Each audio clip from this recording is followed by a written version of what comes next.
Quando meu pai saía de viagem, eu ouvia as risadas na cozinha e sabia que estava na hora de me esconder. "É bom ver você quase morta", dizia minha própria mãe enquanto observava tudo das sombras. Só um pedaço de lençol manchado poderia me salvar daquele inferno. Ah, meus queridos, que bom ter vocês aqui comigo hoje. Meu nome é Josefa Almeida Cardoso, tenho 73 anos bem vividos e moro aqui em Diamantina, nas Minas Gerais. Nasci em Pirapora, lá na beira do Rio São Francisco, mas a vida me trouxe para estas montanhas há muitos anos. Hoje, meu maior prazer é cuidar do meu jardim de ervas medicinais. Tenho de tudo um pouco: alecrim, hortelã, erva cidreira, capim-santo, manjericão. Cada plantinha tem seu canteiro bem cuidado. Acordo cedinho, antes mesmo do sol aparecer, tomo meu cafezinho coado na hora e vou direto para o quintal. Tem coisa mais gostosa que sentir a terra úmida de manhãzinha? É uma bênção que Deus me dá todo dia. Comecei com esse jardim depois que meu finado marido, Geraldo, partiu há quase 10 anos. Foi uma forma de ocupar a mente e o coração. No começo, não sabia nada de plantas, acredita?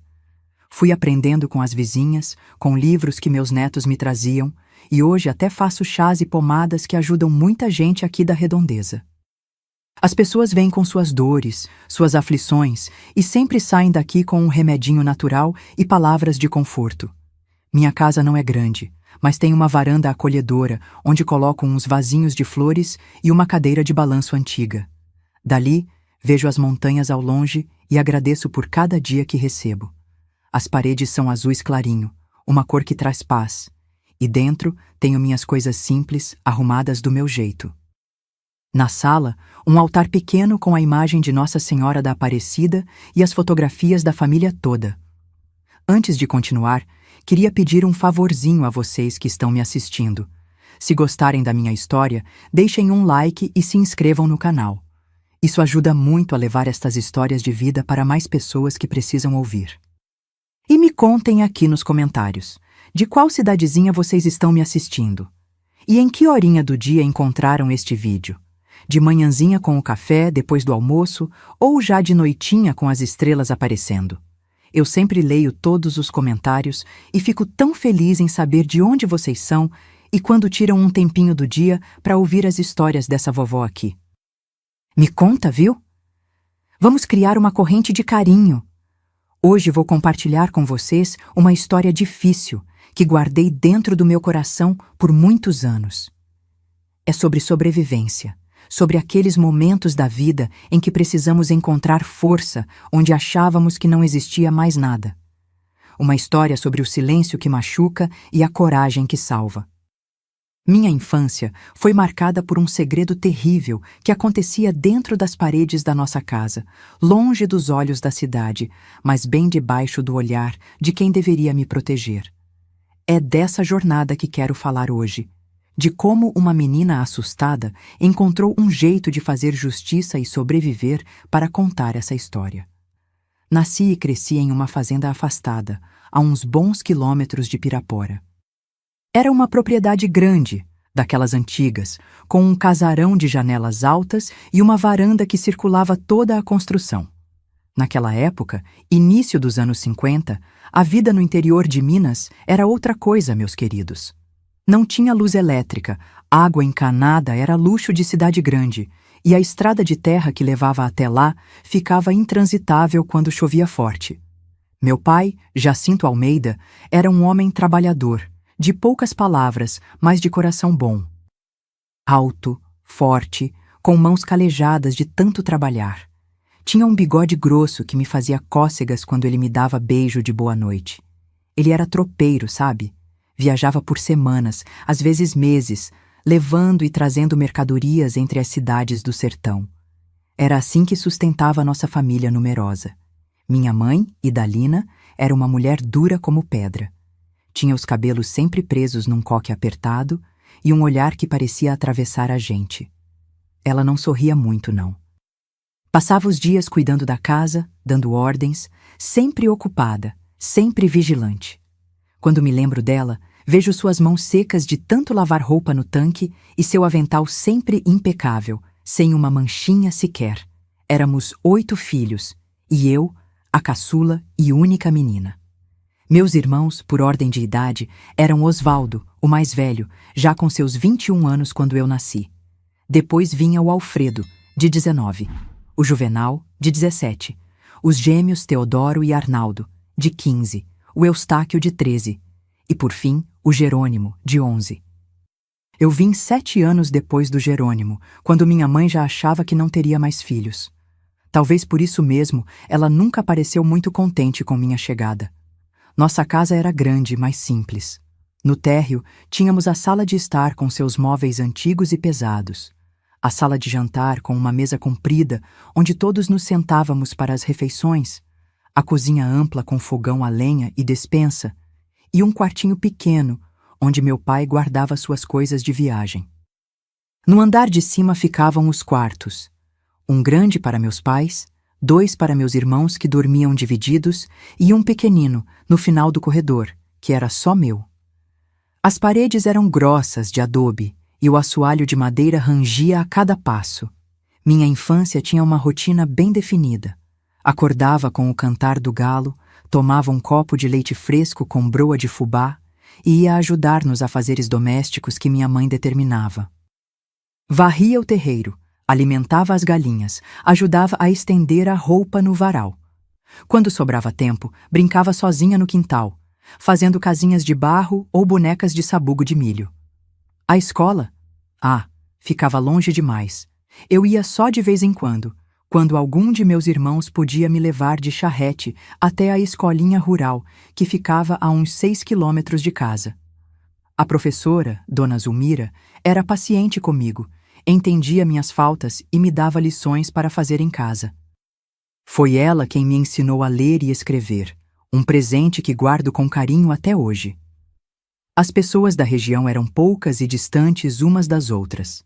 Nossa vizinha mais próxima, Dona Quitéria, morava a quase meia hora de caminhada.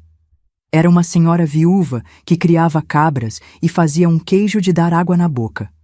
Às vezes, eu ia até lá, levava ovos frescos que minha mãe mandava, e voltava com um pedaço de queijo ou doce de leite. A vida mudava completamente quando meu pai estava em casa. Ele trazia alegria, contava histórias das viagens, às vezes até doces e fitas coloridas para mim. Nesses dias, até minha mãe parecia mais leve, mais viva. A casa ganhava uma outra atmosfera. Meus irmãos respeitavam meu pai, ficavam mais comportados, ajudavam nas tarefas da fazenda sem reclamar, mas o coração apertava quando víamos meu pai arrumando as malas novamente.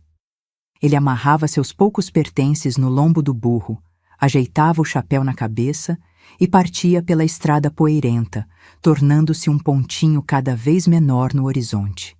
E então, um silêncio pesado caía sobre nossa casa, como uma sombra que engole tudo. Foi por volta dos meus 6 anos que comecei a perceber algo estranho. Sempre que meu pai partia para uma de suas viagens longas, meus irmãos ficavam diferentes.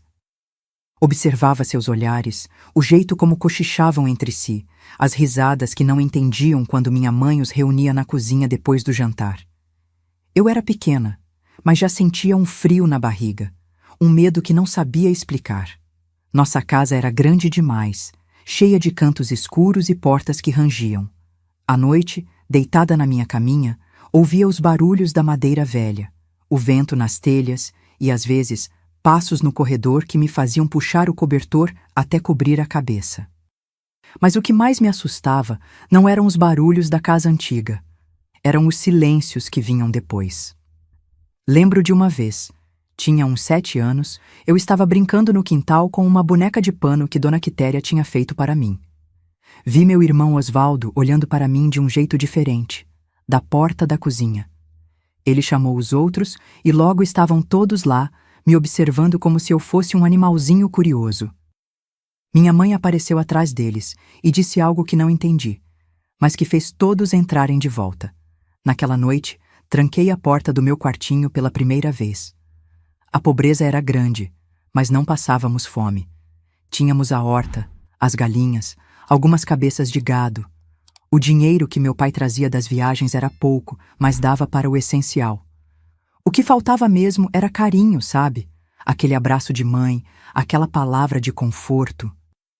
Isso eu só recebia do meu pai, e ele passava mais tempo longe do que em casa. À medida que fui crescendo, comecei a entender melhor o mundo ao meu redor. Entendia a dureza da vida no sertão, o isolamento, o trabalho constante.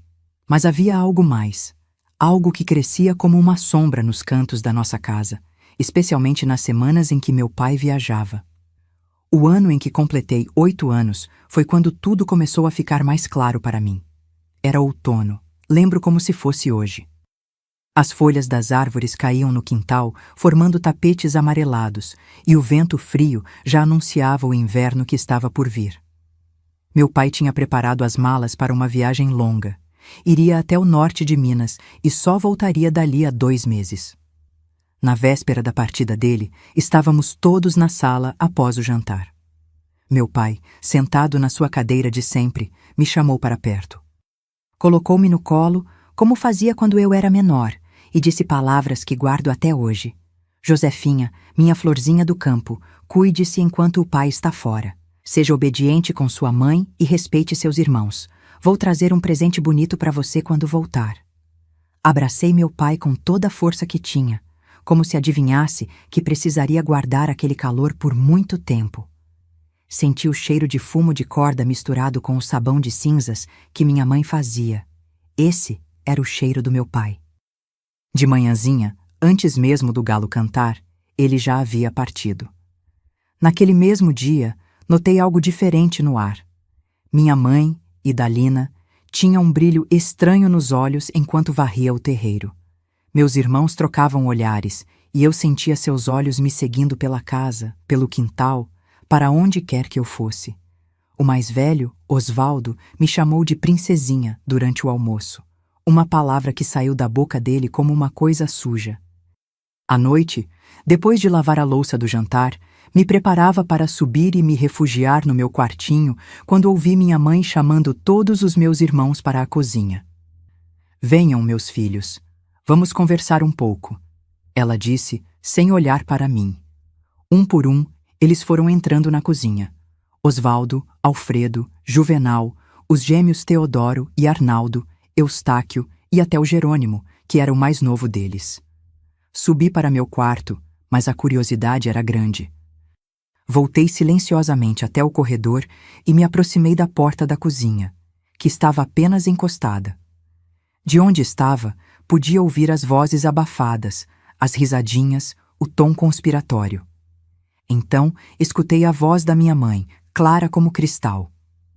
Ela já está na idade. O pai não volta tão cedo. Vocês são homens da casa agora. Um arrepio percorreu meu corpo inteiro. Não entendi exatamente o que aquilo significava, mas soube, no fundo do meu coração de criança, que era algo terrível. Corri para meu quarto, tranquei a porta e empurrei minha pequena cômoda contra ela. Naquela noite, dormi vestida, encolhida embaixo da cama, abraçada à boneca de pano que era minha única amiga. Por alguns dias, nada aconteceu além dos olhares, dos cochichos, das risadinhas quando eu passava. Comecei a evitar ficar sozinha com qualquer um dos meus irmãos. Inventava desculpas para não ir ao celeiro, ao paiol, a qualquer lugar onde pudesse ser encurralada. Minha mãe percebia, tenho certeza, mas fingia não ver meu medo crescente. Uma tarde, estava ajudando a estender roupa no varal quando vi Osvaldo e Alfredo conversando perto do galinheiro. Olhavam para mim e riam. Juvenal se juntou a eles, e logo os 3 caminhavam em minha direção. Larguei o cesto de roupas e corri para dentro de casa, para perto da minha mãe, que preparava o jantar. Que é isso, menina? Por que essa correria? Ela perguntou sem levantar os olhos da panela de feijão. Os meninos... Eles estavam me olhando de um jeito esquisito, mãe. Respondi com a voz trêmula. Ela finalmente me olhou, mas não havia preocupação em seus olhos. Havia algo diferente, algo que só entendi muitos anos depois.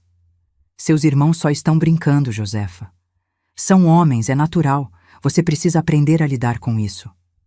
Foi a primeira vez que entendi que não teria proteção vinda da minha mãe. Aquilo me deixou mais assustada do que os olhares dos meus irmãos. Na noite seguinte, cerca de uma semana depois da partida do meu pai, ouvi passos no corredor, perto do meu quarto. O assoalho de madeira velha rangia sob o peso de alguém. Congelei na cama, mal respirando. A maçaneta da porta girou, mas a porta estava trancada. Depois, ouvi vozes sussurradas, mais de uma pessoa. Eles tentaram mais uma vez e desistiram. Na manhã seguinte, durante o café, Eustáquio comentou, olhando diretamente para mim. Essa porta não vai ficar trancada para sempre, princesinha. Todos riram, inclusive minha mãe, que serviu mais café para eles como se nada tivesse acontecido. Comecei a planejar meus dias com cuidado. Acordava antes de todos para fazer minhas necessidades no banheiro externo. Comia rapidamente e procurava tarefas que me mantivessem à vista de minha mãe, ou próxima da casa da dona Quitéria.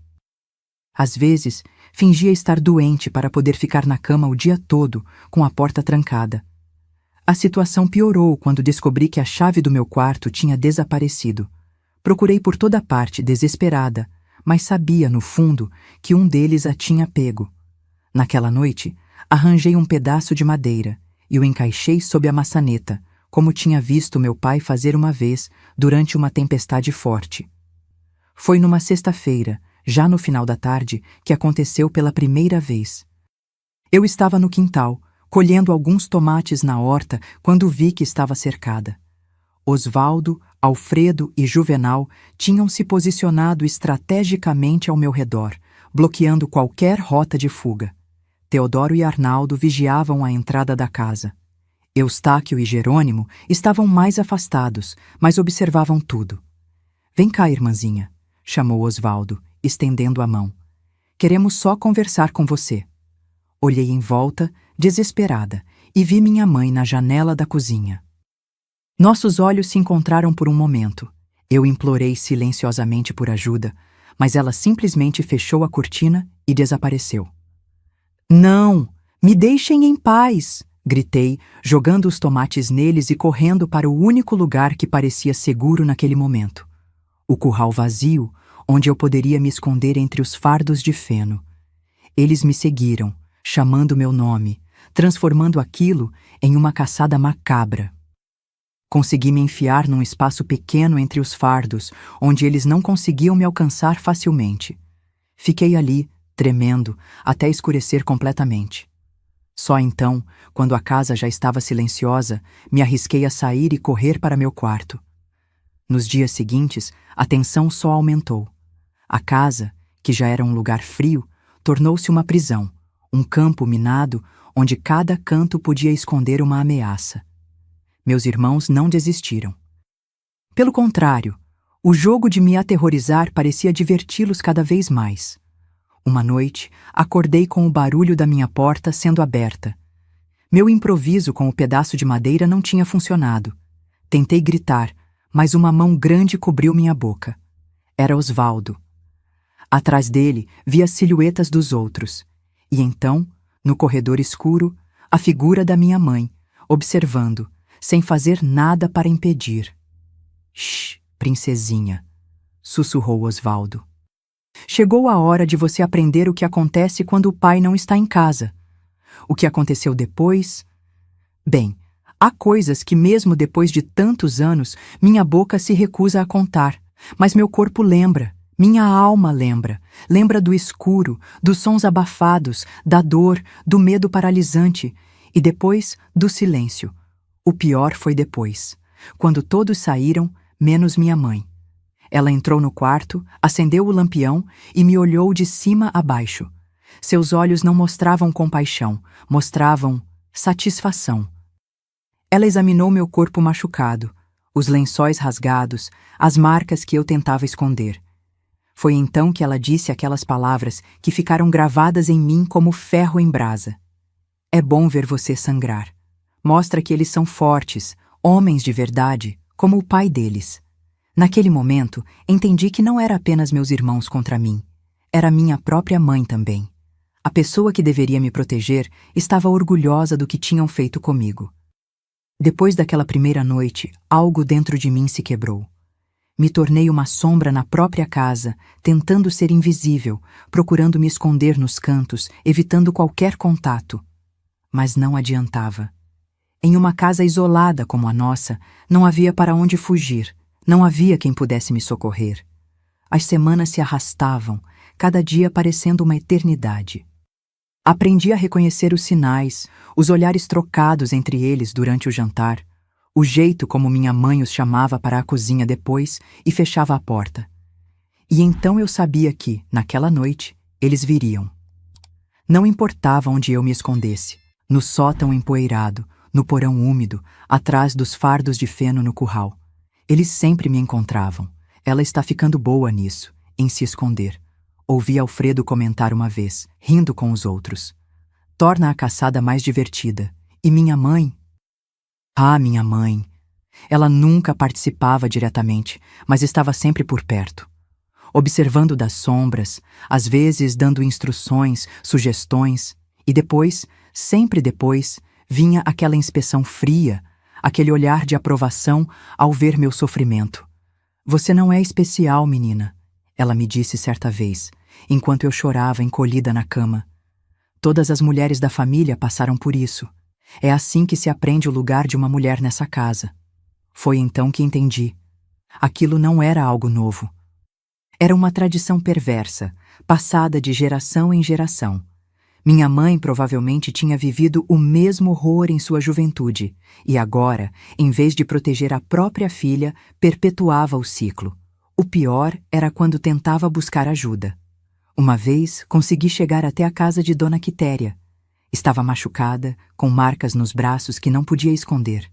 A boa senhora percebeu que algo estava errado. — Que aconteceu com você, menina?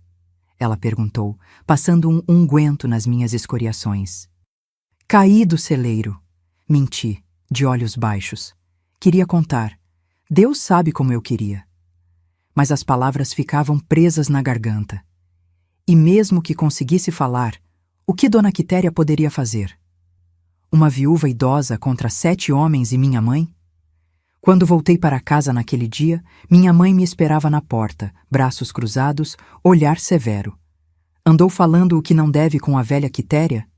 Perguntou, apertando meu braço com força. Não, mãe. Não falei nada.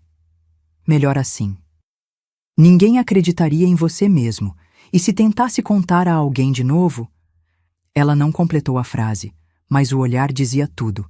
Havia ameaça ali, uma promessa silenciosa de que as coisas poderiam ficar ainda piores. Depois desse dia, perdi a última esperança de ajuda externa. Estava completamente sozinha. Com o tempo, desenvolvi pequenas estratégias para sobreviver. Aprendi a me dissociar, a separar minha mente do corpo durante os piores momentos.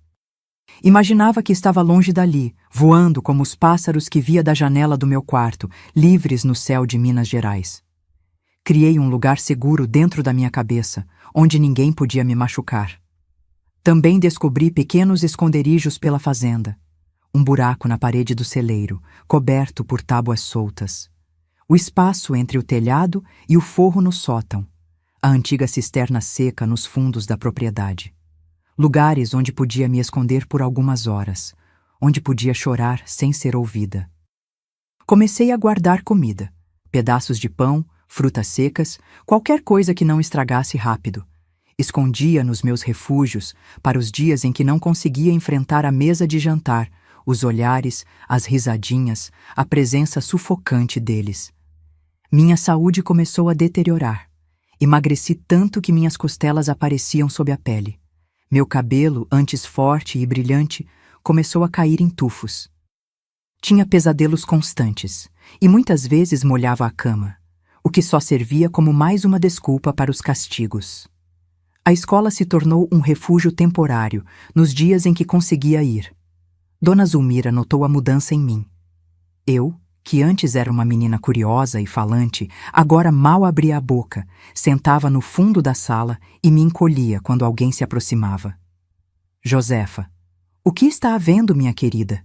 Ela perguntou certa vez, me chamando após a aula. Mais uma vez, as palavras não saíram. O medo era maior que qualquer desejo de salvação.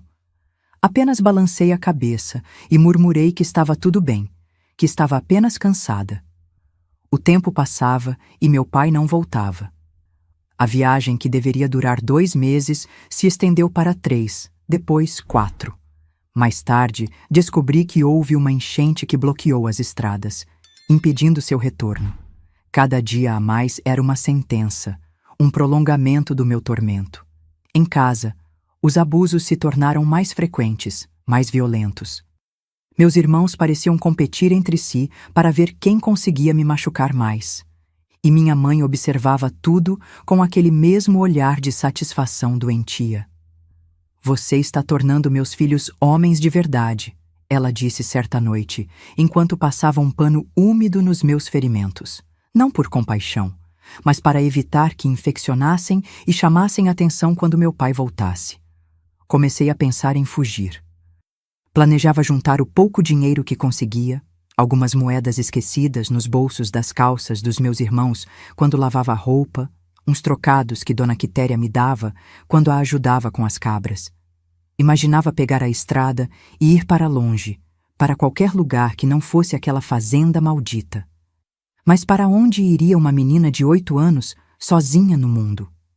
Como sobreviveria? E havia sempre o medo de que me encontrassem e trouxessem de volta, e então as coisas seriam ainda piores.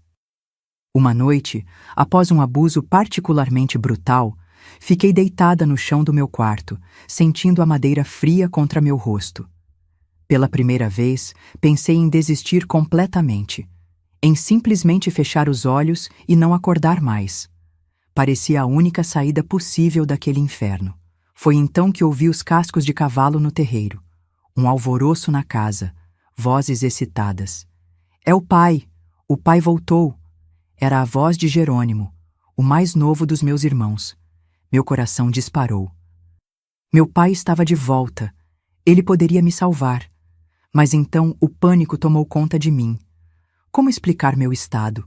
Como contar o que tinha acontecido sem que ele culpasse a mim, a filha, em vez dos filhos homens que ele tanto prezava? Minha mãe entrou correndo no quarto, com uma bacia de água e panos limpos.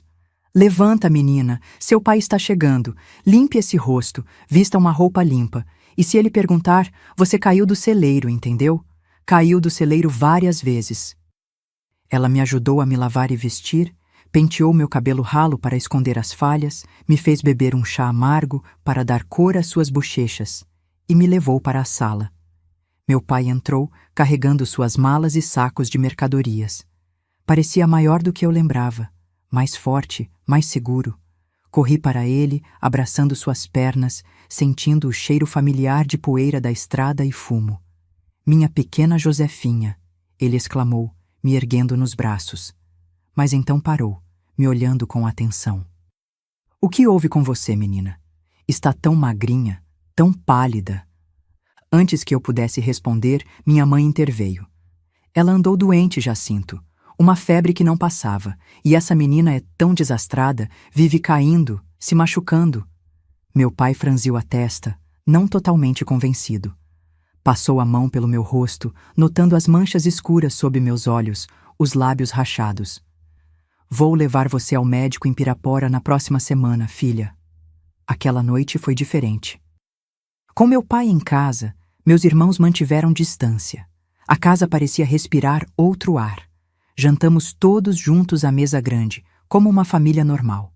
Meu pai contou histórias da viagem, trouxe presentes para todos, incluindo um pequeno pente de madeira entalhada para mim, que guardei como um tesouro. Mas eu sabia que era apenas uma trégua temporária. Assim que meu pai partisse novamente, tudo voltaria ao normal. O horror recomeçaria. E foi naquele momento, sentada à mesa, observando meus irmãos fingindo ser bons filhos, minha mãe interpretando o papel de esposa dedicada, que algo dentro de mim se fortaleceu. Uma pequena chama de resistência que se recusava a ser apagada. Se eu contasse ao meu pai o que acontecia durante sua ausência, ele acreditaria em mim? Ou acreditaria na versão da minha mãe e dos meus 7 irmãos? Era a palavra de uma criança contra 8 adultos. Eu precisava de provas. Precisava de algo que meu pai não pudesse ignorar, que o forçasse a enxergar a verdade horrível que se escondia sob o teto de nossa casa. E assim, em silêncio, comecei a planejar. A próxima vez que meu pai viajasse, seria diferente. Eu estaria preparada. Não seria mais uma vítima passiva, mas uma sobrevivente determinada a fazer justiça. Meu pai ficou em casa por quase um mês. Foram os únicos dias de paz que conheci naquele período sombrio da minha vida. Ele notava que algo estava errado. Eu via em seus olhos quando me observava, na forma como franzia a testa ao perceber meu sobressalto quando algum dos meus irmãos se aproximava de mim. Mas as explicações da minha mãe pareciam acalmá-lo temporariamente. Ela sempre foi uma menina nervosa, Jacinto, e depois dessa febre ficou mais medrosa ainda. Como prometido, ele me levou ao médico em Pirapora. O doutor me examinou, fez perguntas, às quais respondi com os olhos baixos, repetindo a história que minha mãe tinha me obrigado a decorar. Voltamos com um vidro de fortificante e a recomendação de alimentação reforçada para a menina. Uma tarde, enquanto meu pai consertava a cerca do curral, me aproximei dele. Queria tanto contar, queria me jogar em seus braços e deixar que as palavras saíssem todas de uma vez. Mas o medo era maior. E se ele não acreditasse? E se ficasse com raiva de mim?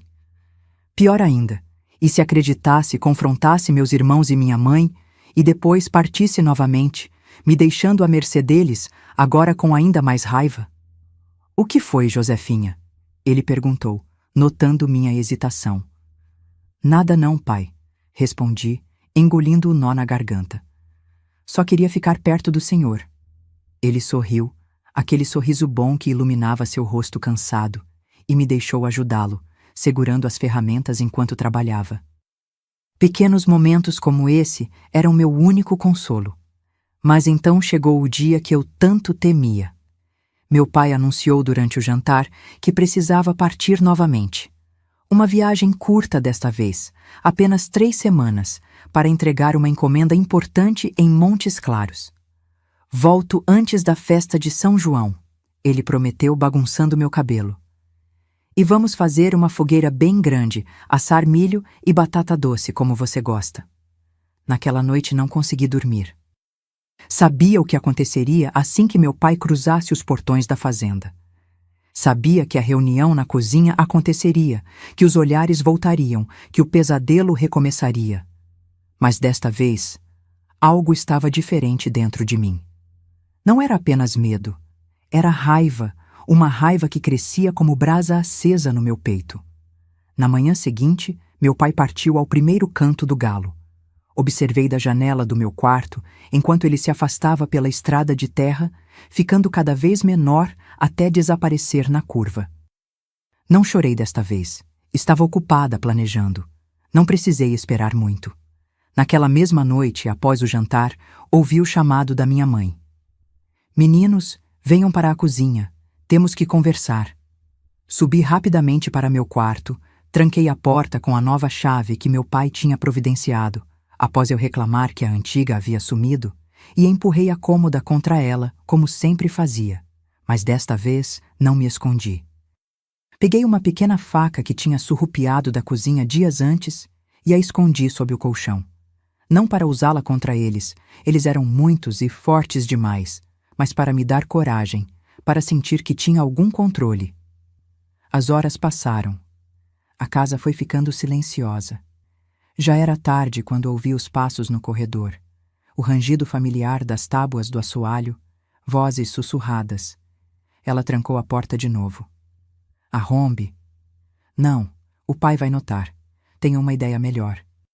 Ouvi alguém se afastando e depois voltando. Um som metálico. Estavam usando alguma ferramenta na fechadura. Meu coração batia tão forte que achei que fosse explodir no peito. A porta se abriu de repente. A cômoda foi empurrada para o lado com facilidade por Osvaldo e Alfredo. Atrás deles, os outros 5. E no corredor, como sempre, a silhueta da minha mãe. O que aconteceu depois foi diferente das outras vezes. Talvez porque eu tinha ousado trancar a porta novamente. Talvez porque a presença do meu pai por um mês tinha intensificado a raiva deles. Foi pior. Muito pior. Lembro dos gritos abafados, das mãos me segurando, da dor que parecia que ia me partir ao meio. Lembro de implorar, de chorar, de finalmente encontrar minha voz e gritar por ajuda. Mas não havia ninguém para ouvir naquela fazenda isolada. E depois, como sempre, minha mãe entrou. Os meninos saíram, deixando-me como um trapo jogado sobre a cama. Ela acendeu o lampião e me inspecionou, como fazia sempre. Mas desta vez, até ela pareceu momentaneamente assustada com o que viu. Eles foram um pouco longe demais, murmurou, mais para si mesma do que para mim. Então seu rosto endureceu novamente. Mas você provocou, trancando a porta, desafiando eles. Ela saiu e voltou com uma bacia de água morna e alguns panos. Começou a limpar os ferimentos, não com gentileza, mas com a eficiência prática de quem não quer que as evidências permaneçam. E enquanto fazia isso, repetiu aquelas palavras horríveis. É bom ver você sangrar. Mostra que eles são fortes, homens de verdade, como o pai deles. Algo se quebrou dentro de mim naquele momento. Não era apenas dor física, era uma dor da alma. Uma compreensão profunda de que esta mulher, minha própria mãe, não apenas permitia o horror, mas se deleitava com ele. Por quê? Consegui murmurar, a voz quase inaudível. Por que a senhora deixa eles fazerem isso comigo? Ela parou o que estava fazendo e me olhou diretamente nos olhos pela primeira vez em muito tempo. Havia algo gelado em seu olhar, algo morto. Porque foi assim que aprendi a ser mulher nesta casa. Foi assim com minha mãe, com minha avó. É o jeito que as coisas são. Os homens Almeida precisam ser fortes e as mulheres precisam aprender seu lugar. Ela continuou limpando os ferimentos, jogando os panos sujos na bacia. A água ficou vermelha. Quando você crescer, vai entender. Vai agradecer por ter aprendido cedo. Depois que ela saiu, fiquei deitada na escuridão, sentindo cada parte do meu corpo gritar de dor. Mas minha mente estava estranhamente clara. Suas palavras ecoavam na minha cabeça. Foi assim com minha mãe, com minha avó. Gerações de mulheres sofrendo em silêncio, passando o horror adiante como uma herança maldita. Eu seria a próxima a perpetuar isso? Cresceria para me tornar como minha mãe, observando da sombra enquanto outra menina sofria? Não, sussurrei para o escuro. Comigo acaba. Naquela noite tive um sonho. Sonhei com minha avó, que nunca conheci. Ela estava em pé no corredor da casa, olhando para mim com olhos cheios de lágrimas. Quebra a corrente, menina, ela dizia. Quebra a corrente que nos prende todas. Acordei com os primeiros raios de sol. Meu corpo doía, mas minha mente estava mais forte do que nunca. Levantei-me com dificuldade e olhei para a cama. Os lençóis estavam manchados de sangue. Normalmente minha mãe os trocaria imediatamente, lavaria todas as evidências. Mas ela ainda não tinha vindo. Foi então que tive a ideia. Peguei uma tesoura pequena, que usava para cortar retalhos, e cortei um pedaço do lençol manchado, uma parte com as piores manchas. Dobrei cuidadosamente e o escondi dentro do forro rasgado do meu colchão, onde ninguém pensaria em procurar. Mais tarde, minha mãe veio trocar os lençóis. Ela não notou que faltava um pedaço, ou se notou, não disse nada. Pegou a roupa de cama suja e levou para lavar no tanque como sempre fazia. Nos dias que se seguiram, fiz algo que nunca tinha feito antes. Me recusei a me esconder. Em vez disso, deixei que vissem as marcas. Quando Dona Quitéria veio visitar e perguntou sobre os hematomas no meu braço, apenas olhei para minha mãe em silêncio, desafiando-a a explicar. A menina caiu da escada. Minha mãe disse rapidamente, me lançando um olhar de advertência. Parece que ela cai muito, observou Dona Quitéria, com uma nota de suspeita na voz. Não disse nada, mas mantive os olhos fixos nos de Dona Quitéria, tentando comunicar sem palavras o que não podia dizer em voz alta. Minha nova atitude enfureceu meus irmãos. Eles estavam acostumados a me ver escondida, assustada, submissa. Minha pequena rebeldia silenciosa era uma afronta. A princesinha está ficando atrevida, disse Juvenal uma noite, enquanto jantávamos. Precisamos ensinar mais algumas lições. Minha mãe apenas assentiu, como se estivessem discutindo o tempo ou a colheita. Não demonstrei medo, embora por dentro estivesse tremendo.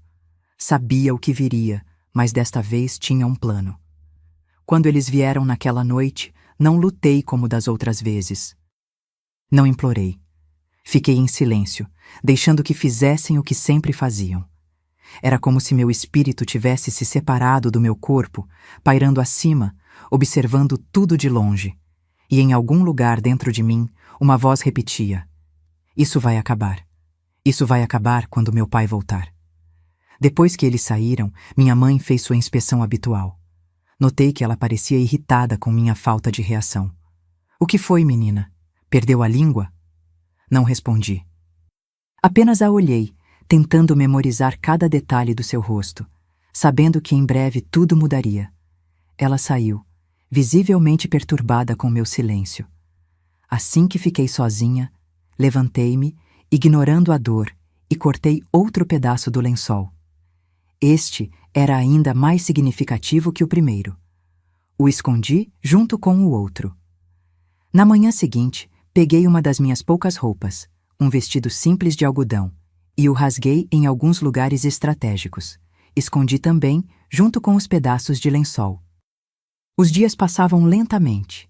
Cada noite trazia o mesmo horror, mas agora eu tinha um propósito, uma luz no fim daquele túnel escuro. Continuei coletando evidências. Um pedaço de roupa rasgada aqui, um lençol manchado ali. Guardava tudo no esconderijo dentro do colchão.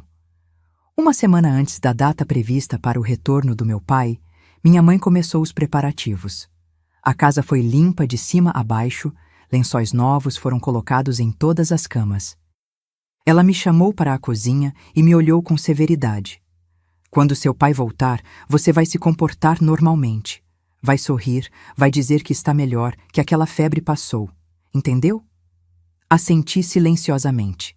"E nem pense em contar qualquer coisa para ele.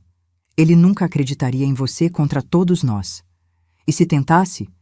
Ela fez uma pausa, os olhos duros como pedras. "Bem, você sabe o que aconteceria depois que ele fosse embora de novo." Eu sabia, mas desta vez seria diferente.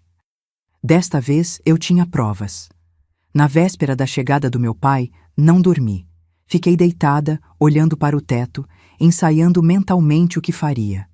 Teria apenas uma chance. Precisava fazer da maneira certa. E então, finalmente, ouvi o som dos cascos de cavalo no terreiro. Meu pai tinha voltado. A chegada do meu pai foi como nas outras vezes. Ele entrou carregando seus pertences, o rosto cansado, mas feliz por estar em casa. Meus irmãos o receberam com tapinhas nas costas, perguntas sobre a viagem, oferecendo ajuda para descarregar as mercadorias que trouxera. Minha mãe estava na porta, sorrindo aquele sorriso que só aparecia quando ele estava presente. Eu esperei na soleira da cozinha, observando a cena.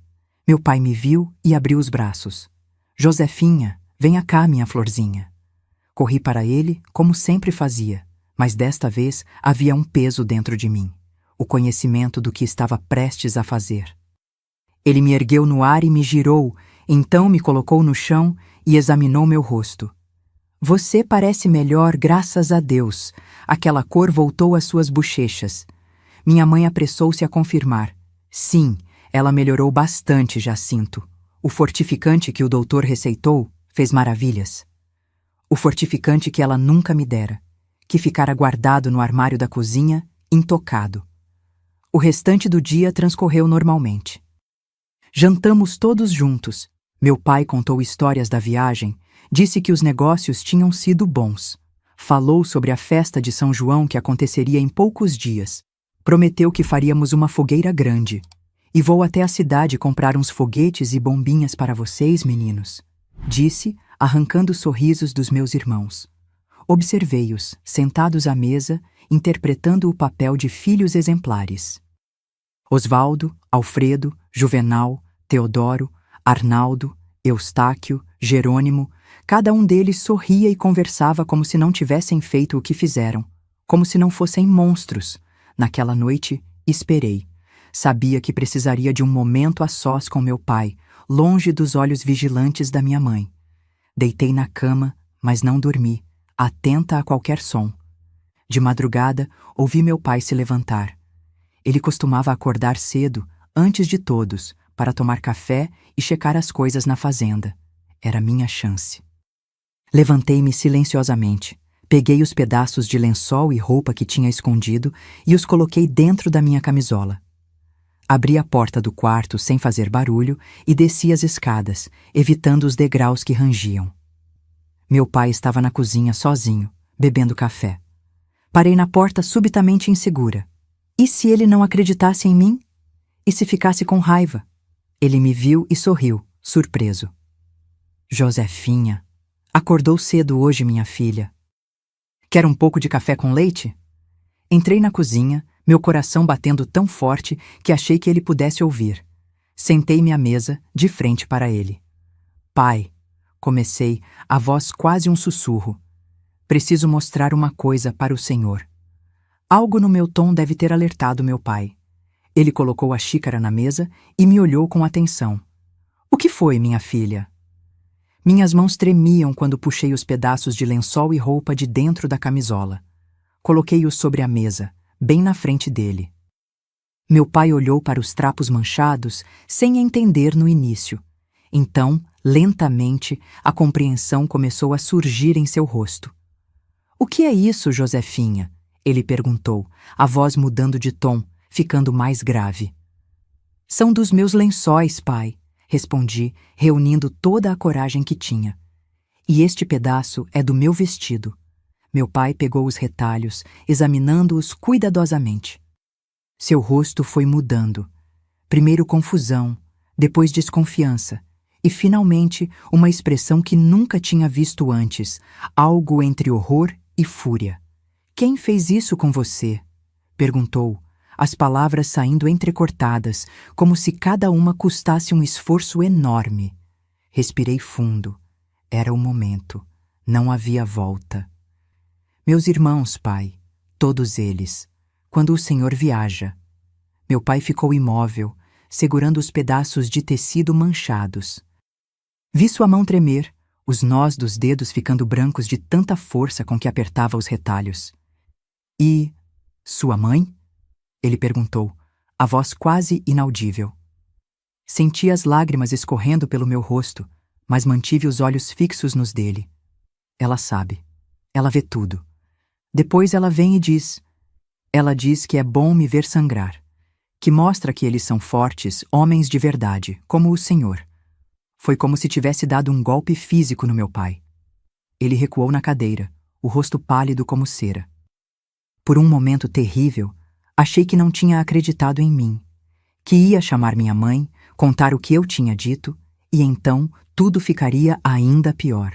Mas então ele estendeu a mão trêmula e tocou meu rosto, onde um hematoma já estava desbotando. Isso não foi queda nenhuma, foi? Balancei a cabeça. E a febre? Não tive febre nenhuma, pai. Foi mentira da mãe. Ele ficou em silêncio por um longo momento, os olhos fixos nos pedaços de tecido manchados. Então, lentamente, dobrou-os e os guardou no bolso da camisa. Quando levantou os olhos para mim novamente, havia uma determinação férrea neles. Vá para seu quarto, Josefinha. Tranque a porta e não saia até eu chamar. Entendeu? Assenti, assustada com a intensidade em sua voz. Pai, o que o senhor vai fazer? O que deveria ter feito há muito tempo. Agora vá, minha filha, e não tenha medo. Nunca mais vão encostar um dedo em você. Eu prometo. Subi para meu quarto, fechei a porta e a tranquei, como ele pediu. Sentei-me na cama, abraçando os joelhos, e esperei. O coração batia tão forte que parecia que ia sair pela boca. Logo ouvi a voz do meu pai, um rugido que nunca tinha escutado antes, chamando minha mãe e meus irmãos. Depois vieram os gritos. Dele, dela, deles. Objetos sendo quebrados. Portas batendo. Era como se uma tempestade tivesse se formado dentro da nossa casa. Fiquei no quarto o dia inteiro, tremendo, orando, esperando. De vez em quando ouvia passos no corredor, vozes exaltadas, mais gritos. Uma vez tentaram abrir a porta do meu quarto, mas estava trancada como meu pai tinha instruído. Abra essa porta, sua desgraçada. Era a voz de Osvaldo, furiosa. Você vai pagar pelo que fez. Mas logo ouvi um estrondo, como se alguém tivesse sido jogado contra a parede, e a voz do meu pai, irreconhecível de tanta raiva. Toque nessa porta de novo e eu acabo com você. À tarde, ouvi o tropel de cavalos no terreiro. Olhei pela janela e vi meus irmãos mais velhos, Osvaldo, Alfredo e Juvenal, montando seus cavalos, carregando trouxas de roupas, partindo a galope pela estrada. Meu pai estava no terreiro, de pé, um rifle nas mãos, observando-os até desaparecerem na curva. Quando a noite caiu, ouvi batidas suaves na minha porta. Josefinha? Sou eu, seu pai. Está tudo bem, pode abrir. Abri a porta, ainda com medo. Meu pai estava parado no corredor, o rosto envelhecido 10 anos em um dia. Seus olhos estavam vermelhos, as roupas desalinhadas, havia um corte em sua testa. Venha, filha, quero conversar com você. Ele me levou para a sala, onde sentamos no velho sofá de palha. A casa estava silenciosa como nunca estivera antes. Onde estão todos? Perguntei. Seus irmãos mais velhos, Osvaldo, Alfredo e Juvenal, foram embora. Mandei eles sumirem da minha frente e nunca mais voltarem. Os outros estão trancados nos quartos por enquanto. E sua mãe?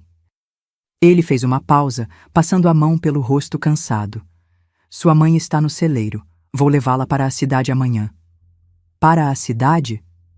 Sim, há um lugar lá, um hospital para pessoas que não estão bem da cabeça. Ficamos em silêncio por um momento, absorvendo a enormidade do que havia acontecido. Então meu pai pegou minhas mãos nas suas, grandes e calejadas. Josefinha, por que não me contou antes? Todas aquelas viagens, todos aqueles anos. Baixei os olhos, sentindo o peso da culpa que não era minha, mas que carregava mesmo assim. Tinha medo, pai. Medo que o Senhor não acreditasse em mim. Medo do que eles fariam quando o Senhor fosse embora de novo. Ele apertou minhas mãos, e quando levantei os olhos, vi que chorava. Meu pai, aquele homem forte que nunca tinha visto derramar uma lágrima, chorava como criança. Nunca mais vou deixar você sozinha, minha filha. Nunca mais. Nos dias que se seguiram, nossa casa passou por uma transformação. Minha mãe foi levada para o hospital em Pirapora, como meu pai havia dito.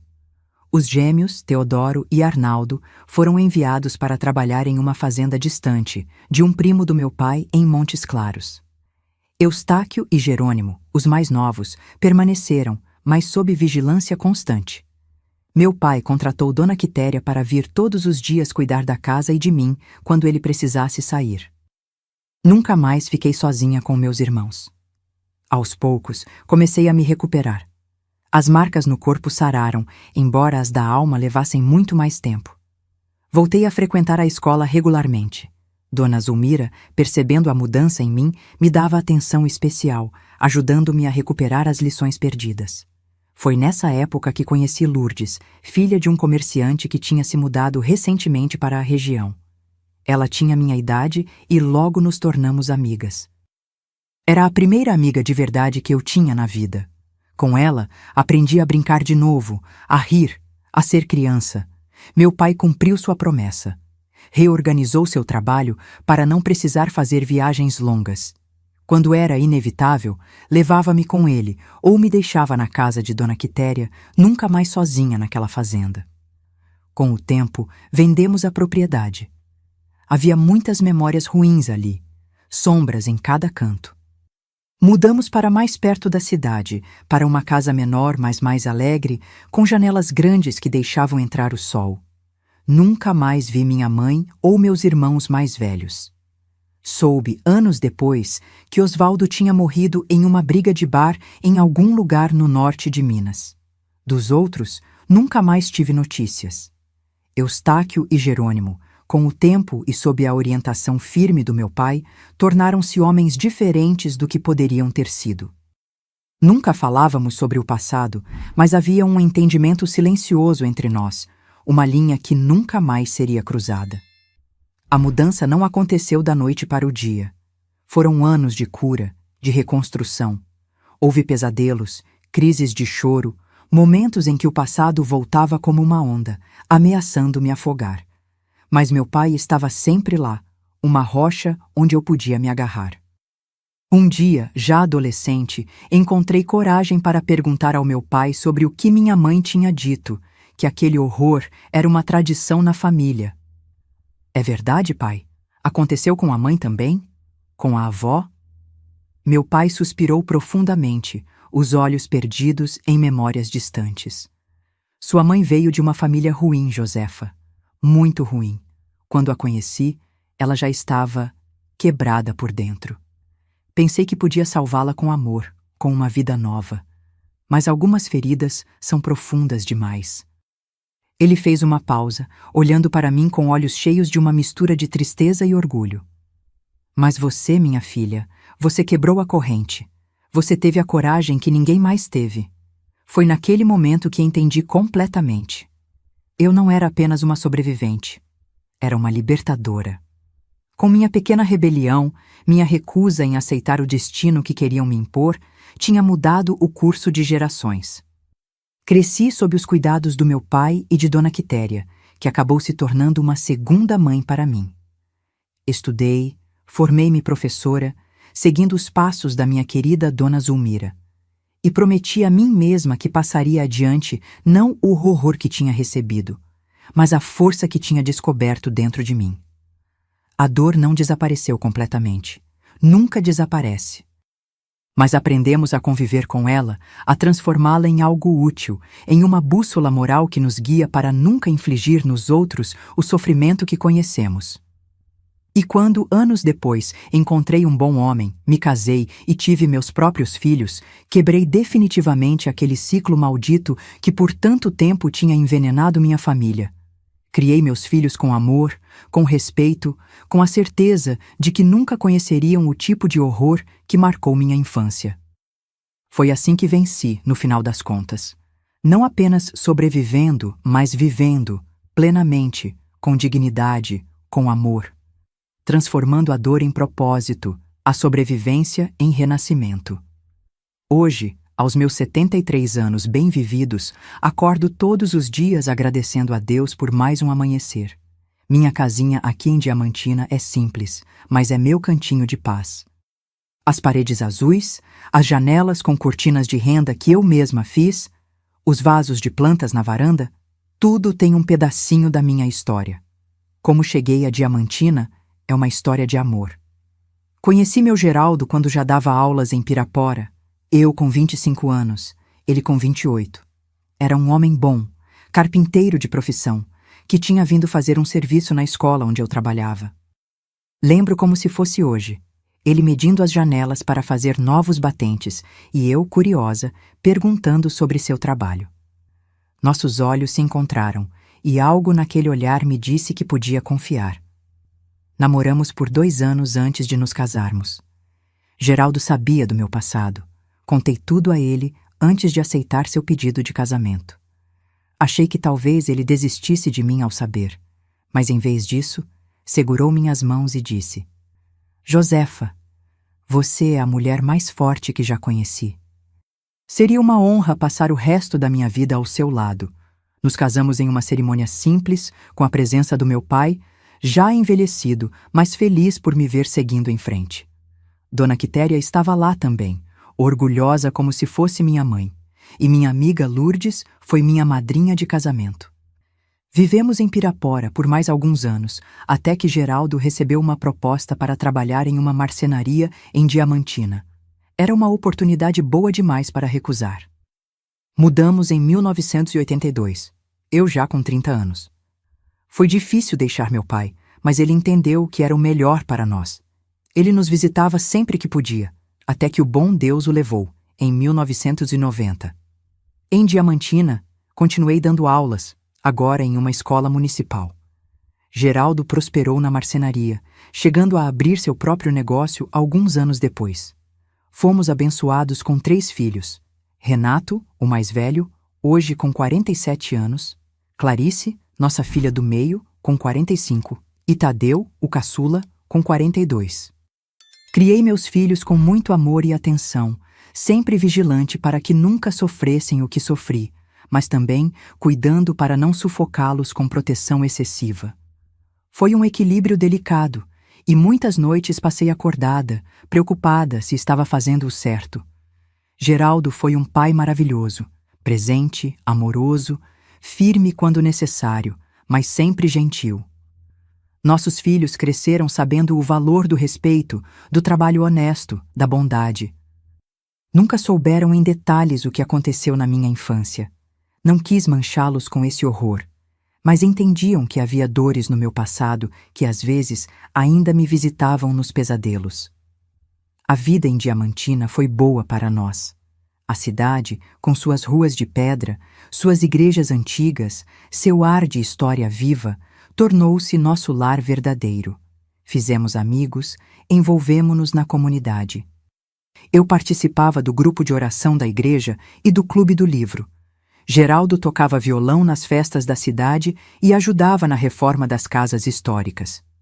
Nossos filhos cresceram, estudaram, seguiram seus caminhos. Renato tornou-se engenheiro, mora em Belo Horizonte com a esposa e os 2 filhos. Clarice é médica, trabalha em um hospital em Montes Claros. E Tadeu seguiu os passos do pai, assumindo a marcenaria quando Geraldo começou a sentir o peso da idade. Os anos foram passando e vimos nossa família crescer com a chegada dos netos. 5 ao todo, cada um uma bênção diferente. Sempre que vem me visitar, encho a casa de quitandas fresquinhas, conto histórias, ensino as receitas antigas que aprendi com Dona Quitéria. Quando Geraldo adoeceu, 10 anos atrás, cuidei dele em casa até o fim. Foi difícil, mas também foi um privilégio poder retribuir todo o amor e apoio que ele me deu ao longo de nossa vida juntos. Nos últimos dias, ele segurava minha mão e dizia: Josefa, você foi a melhor coisa que aconteceu na minha vida. Depois que ele partiu, pensei que o mundo tinha acabado para mim. Os primeiros meses foram nebulosos, dias em que mal conseguia levantar da cama. Foi Tadeu quem me ajudou a reencontrar um propósito. Ele vinha todos os dias, me tirava de casa, me levava para pequenos passeios pela cidade. Mãe, a senhora ainda tem muito para viver, ele dizia. Pai não ia querer ver a senhora assim. E ele estava certo. Aos poucos fui voltando à vida. Comecei a cuidar do meu jardim de ervas medicinais, algo que sempre me interessou. Estudei sobre as propriedades das plantas, experimentei combinações, preparei chás e pomadas. O que começou como terapia para mim acabou se tornando uma pequena fonte de alegria e de renda também, quando as vizinhas começaram a procurar meus remédios caseiros. Hoje, minha rotina é tranquila e gratificante. Acordo com o sol, faço minha oração matinal, tomo meu café enquanto olho para as montanhas pela janela da cozinha. Depois vou para o jardim, onde passo boa parte da manhã cuidando das minhas plantas, colhendo o que está pronto, preparando minhas misturas. À tarde, recebo visitas. Vizinhas que vêm buscar algum remédio para dor nas juntas ou para insônia. Amigas do grupo de oração que vêm tomar um café e colocar o papo em dia. Às vezes, alguma jovem mãe com dúvidas sobre como cuidar do bebê com cólica ou febre. Tadeu passa aqui quase todos os dias para ver se preciso de alguma coisa. Meus outros filhos ligam regularmente e pelo menos uma vez por mês todos se reúnem aqui para um almoço de domingo, enchendo a casa de vozes, de risadas, de vida.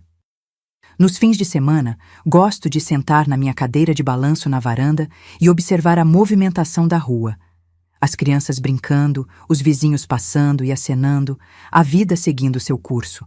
Às vezes, pego um livro, desenvolvi o gosto pela leitura já adulta, e hoje é um dos meus maiores prazeres. Não tenho luxos, nem preciso deles. Minha aposentadoria como professora é modesta, mas suficiente para minhas necessidades. O que vendo das minhas ervas e remédios caseiros me dá um dinheirinho extra para pequenas extravagâncias. Um presente para um neto, um livro novo, uma ida ao mercado para comprar aquela goiabada especial que só encontro lá. Tenho minhas dificuldades de saúde, claro. A pressão alta que preciso controlar, a artrite que faz minhas mãos doerem nos dias frios, as dores nas costas que me lembram de todos os anos vividos. Mas nada disso diminui minha gratidão por estar aqui, por ter chegado até aqui. Às vezes, quando estou sozinha, os pensamentos voltam para aquela fazenda, para aqueles dias escuros. Não posso dizer que esqueci, algumas coisas nunca se apagam completamente. Mas não deixo que essas memórias me definam ou controlem minha vida. Elas são apenas uma parte da minha história, não sua totalidade. Aprendi com o tempo a transformar aquela dor em compaixão. Quando vejo alguém sofrendo, especialmente uma criança ou uma mulher, sinto no fundo da alma. Faço o que posso para ajudar, nem que seja com uma palavra gentil, um chá calmante, uma oração sincera. O que mais me orgulha, olhando para trás, é ter quebrado aquele ciclo perverso. Meus filhos cresceram em um lar de amor e respeito. Meus netos nunca conhecerão o tipo de horror que marcou minha infância. A corrente foi quebrada, como minha avó pediu naquele sonho tantos anos atrás.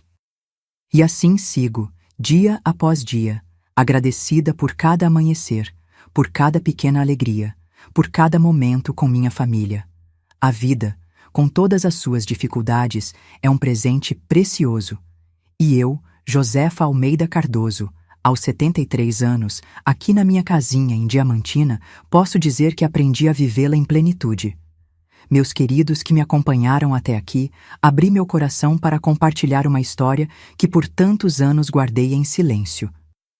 Não foi fácil reviver essas memórias, mas sinto que valeu a pena se minha experiência puder ajudar mesmo que seja uma única pessoa.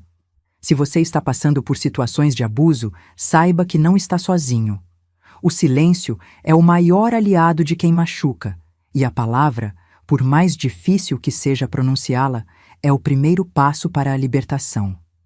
Eu demorei para encontrar minha voz, para reunir coragem de mostrar aqueles pedaços de lençol manchados ao meu pai. Mas quando finalmente o fiz, foi como se um mundo novo se abrisse à minha frente. Aprendi que a idade não define nossa força, mas sim nossa capacidade de recomeçar cada dia. Quando olho para trás, para aquela menina assustada de 8 anos que fui um dia, sinto um misto de tristeza e admiração. Tristeza pelo que ela sofreu, admiração pela coragem que encontrou dentro de si. Minhas rugas são mapas de sobrevivência, cada uma conta uma história de dor superada. Carrego em meu corpo as marcas do tempo e em minha alma as cicatrizes de feridas antigas. Mas essas cicatrizes não me enfraquecem. Pelo contrário, são provas de que sou mais forte do que tudo que tentou me destruir. A vida me ensinou que até na escuridão mais profunda, nossa luz interior nunca se apaga. Nos momentos mais negros da minha infância, quando parecia que não havia saída, algo dentro de mim se recusava a desistir, a aceitar aquele destino como definitivo. Essa pequena luz, que todos temos, é capaz de iluminar os caminhos mais escuros. Nunca permiti que minha dignidade fosse roubada, mesmo quando tentaram levar tudo de mim. Eles podiam machucar meu corpo, mas meu espírito, minha essência, isso nunca conseguiram alcançar. E é essa dignidade intocada que me permitiu reconstruir minha vida sobre alicerces sólidos de amor e respeito. Descobri que somos mais fortes do que imaginamos, especialmente quando pensamos que não aguentamos mais. Muitas vezes, achei que não sobreviveria mais uma noite, mais um dia. Mas sobrevivi. E você também pode sobreviver, pode superar, pode reconstruir. O tempo não cura todas as feridas, mas nos ensina a viver com elas e ainda assim sorrir. Ainda hoje, 70 anos depois, há memórias que me fazem estremecer. Mas aprendi a não deixá-las dominar meus dias, a encontrar alegria mesmo carregando essas cicatrizes invisíveis. Minha história não é sobre o que fizeram comigo, mas sobre como escolhi responder. Poderia ter me tornado amarga, desconfiada, incapaz de amar. Em vez disso, escolhi abrir meu coração, acreditar nas pessoas, construir uma família baseada no amor e no respeito mútuo. Essa foi minha maior vitória. Aprendi que a verdadeira fortaleza não está em nunca cair, mas em levantar todas as vezes. E foram muitas quedas ao longo do caminho, muitos momentos de desespero, de dúvida.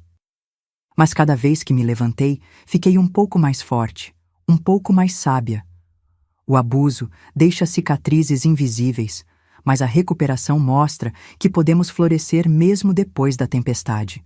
Como as plantas do meu jardim, que às vezes são açoitadas por ventanias e chuvas fortes, mas depois se erguem novamente, muitas vezes mais fortes do que antes. A idade me deu sabedoria para entender que nunca é tarde para recomeçar. Aos 30 anos, quando me mudei para Diamantina, senti que estava iniciando um novo capítulo. Aos 63, quando perdi meu Geraldo, pensei que minha vida tinha acabado, mas descobri um novo propósito. Cada fase traz seus desafios, mas também suas oportunidades de renovação. Para quem está sofrendo qualquer tipo de abuso, seja criança, jovem ou adulto, meu conselho é: busque ajuda. Hoje existem recursos que não estavam disponíveis na minha época. Linhas telefônicas de apoio, organizações especializadas, profissionais preparados para acolher e orientar. Em cada país, em cada região, há pessoas prontas para estender a mão a quem precisa.